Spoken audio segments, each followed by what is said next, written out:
जहां चरम पर है, वही पुलिस के आत्मविश्वास को सत्ता में शामिल लोगों द्वारा किस तरह से रोंदा जा रहा है। अपराधियों द्वारा गोलियों की बरसात आम बात हो गई है।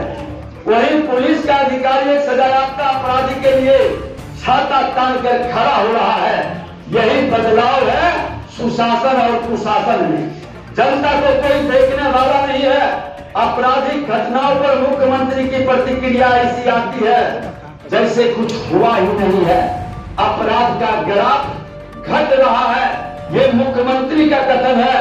मुख्यमंत्री का ये कथन कि ये जंगल राज नहीं, ये जनता राज है, अपराधियों का मनोबल को बढ़ा रहा है और अपराधी खुल करके हत्या, अपहरण, लूट, बलात्कार का उद्योग को बढ़ा रहा है। जनादेश का अपमान करके चोर दरवाजे से जिनको ला करके सत्ता में बैठाए हैं, पढ़ी की जनता का शासक अनपढ़ हो, यह नहीं चलेगा। यह नया दौर है। अवसरवादी राजनीति से सत्ता में बैठे लोगों को जनता की पीड़ा की जमीनी हकीकत का अंदाज नहीं है, क्योंकि ये सोने के चम्मच लेकर के राजनीतिक सत्ता के गलियारों में प्रवेश किए हैं और जमीन पर नहीं जाकर के सीधे सिंहासन पर बैठे हैं। और जिसमें डायरेक्ट मुख्यमंत्री सचिवालय की संदिग्धता भी प्रकट हो रही है। कई पदाधिकारी उसमें संलिप्त है। वो मामला सदन पटल पर आने नहीं दिया गया। उस मामले पर एक फिर से विशेष कमेटी बना के नीपा पोती का खेल खेलने का सरकार की मंशा इसके भ्रष्टाचार पर जीरो टॉलरेंस के पोल को खोल रहा है। आज बिहार के अंदर अपराधियों का मनोबल अपने चरम पर है और पुलिस के आत्मविश्वास को सत्ता में शामिल लोगों द्वारा कुचला जा रहा है। बिहार में आज पुलिस और अपराधी की स्थिति देखिए। अपराधियों का मनोबल जहां चरम पर है, वही पुलिस के आत्मविश्वास को सत्ता में शामिल लोगों द्वारा किस तरह से रोंदा जा रहा है। अपराधियों द्वारा गोलियों की बरसात आम बात हो गई है। वही पुलिस का अधिकारी एक सजायाफ्ता अपराधी के लिए छाता तान कर खड़ा हो रहा है। यही बदलाव है सुशासन और कुशासन में। जनता को कोई देखने वाला नहीं है। आपराधिक घटनाओं पर मुख्यमंत्री की प्रतिक्रिया ऐसी आती है जैसे कुछ हुआ ही नहीं है। अपराध का ग्राफ घट रहा है, ये मुख्यमंत्री का कथन है। मुख्यमंत्री का ये कथन कि ये जंगल राज नहीं, ये जनता राज है, अपराधियों का मनोबल को बढ़ा रहा है और अपराधी खुल करके हत्या, अपहरण, लूट, बलात्कार का उद्योग को बढ़ा रहा है। ये अंतर है। जनता की संवेदना को देखने वाला आज सत्ता में बैठा हुआ कोई व्यक्ति नहीं है। जिले के अंदर दौड़ागिरी होता है, कोई आंसू पूछने वाला भी नहीं है।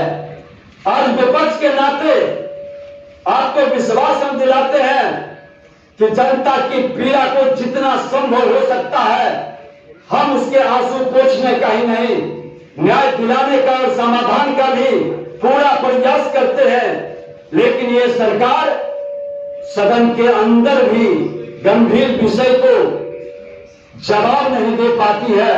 आपने देखा कि मुजफ्फरपुर के काशी के मामला में मंत्री इजराइल मंसूरी पर क्यों सरकार मौन रह गई। सारा डॉक्यूमेंट्स मुख्यमंत्री के लेने के बाद, पूरी प्रमाणिकता के बाद भी जवाब नहीं कोई दे पाया। न मुख्यमंत्री न उप मुख्यमंत्री। ये अपराधियों को संरक्षित करने का सबसे बड़ा उदाहरण है। आज जेठरी नरसंहार हो, चाहे मुजफ्फरपुर नरसंहार हो, बेगूसराय में सरेआम गोलीबारी की घटना हो, कोइलवर बेटा अम्हारा में हजारों राउंड बारों माफियाओं के द्वारा गोली और लोगों के मौत के मुंह में सुलाने की घटना हो, भागलपुर में नीलम यादव के प्राइवेट पार्ट को काट लेना, तुष्टीकरण की राजनीति में कार्रवाई से मुंह छुपाना। आज बछवाड़ा के बेगूसराय, बछवाड़ा या तेघड़ा के अंदर, अररिया के अंदर दलित समुदाय, गया के अंदर दलित समुदाय की बेटी के साथ, बच्ची के साथ बलात्कार, उसके वस्त्र को तार तार चीर हरण करने पर सरकार का जवाब क्यों नहीं आया। एक विपक्ष के नाते हमने सरकार की खामी को, प्रशासन की नाकामयाबी को सरकार तक, शासन प्रशासन तक पहुंचाने का काम किया, लेकिन सरकार अपनी जिम्मेवारी का निर्वहन नहीं कर पा रहा है। आज बिहार शरीफ, रोहतास, दरभंगा, गोपालगंज, छपरा, कटिहार, पूर्णिया, बेतिया, बगहा, हर जगह सांप्रदायिक तनाव क्यों बढ़ा? रामनवमी पर क्यों पत्थरबाजी होती है? मुहर्रम पर क्यों तजिया का जुलूस और झंडा करने के लिए दलित के लाशों पर पेशाब करता है और लाठियों से पीटता है और उस पर एफआईआर नहीं होता है? सरकार की नाकामयाबी साफ झलकती है, कोई जवाब नहीं दे पाता है।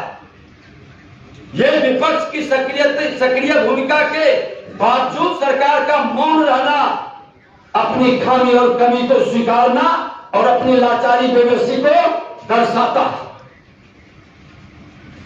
खास बिहार के अंदर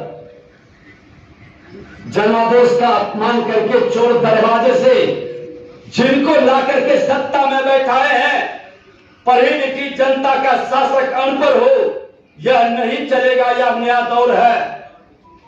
अवसरवादी राजनीति से सत्ता में बैठे लोगों को जनता की पीड़ा की जमीनी हकीकत का अंदाज नहीं है, क्योंकि ये सोने के चम्मच लेकर के राजनीतिक सत्ता के गलियारों में प्रवेश किए हैं और जमीन पर नहीं जाकर के सीधे सिंहासन पर बैठे हैं।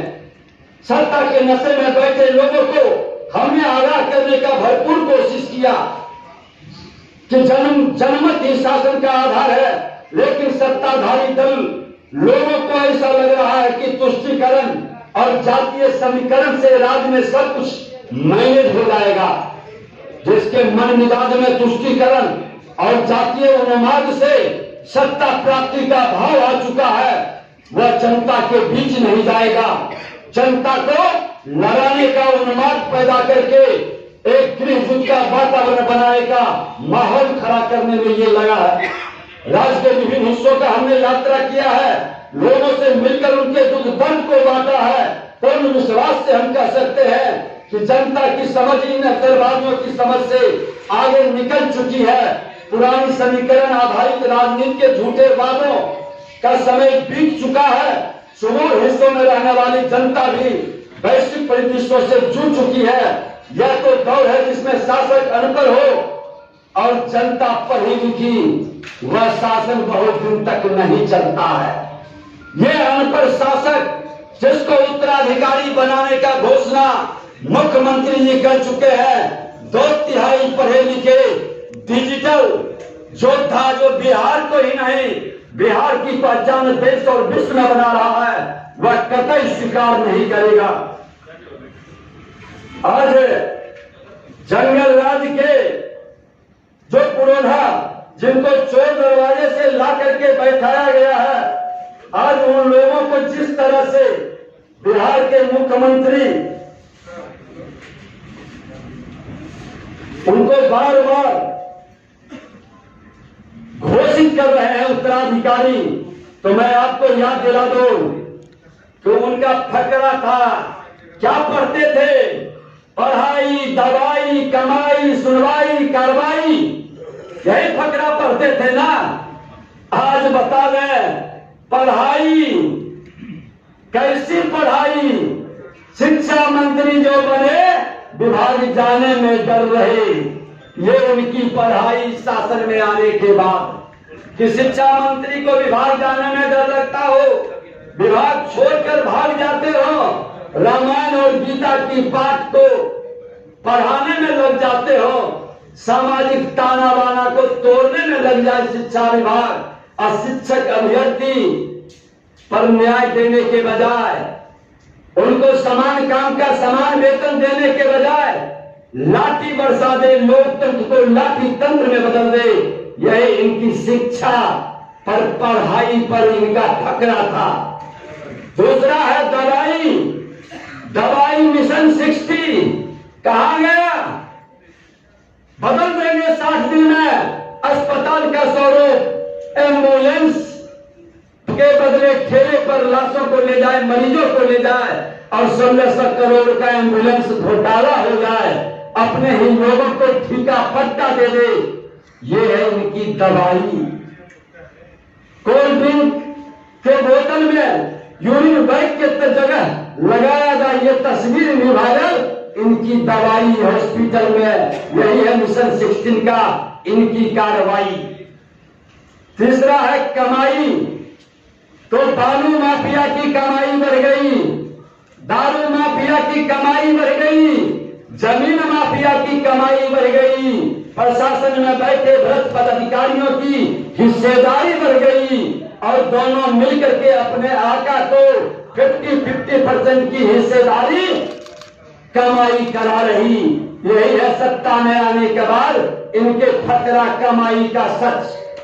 आज सांप्रदायिक हिंसा, बम धमाके, PFI मॉडल, रोजाना हत्या, लूट, बलात्कार और अपहरण का सिलसिला को देखकर इन्वेस्टर तो छोड़िए, बचे हुए बिहारी जो यहाँ पर रोजगार का काम करते थे, काम करवाते थे, लोगों को नौकरी देते थे, वो भी पलायन के लिए विवश हो गए। यही है इनकी कमाई। और सुनवाई और कार्रवाई का तो सच आप और जान ले कि 1 साल के अंदर 450 से अधिक घटना पुलिस पर हमला हुआ।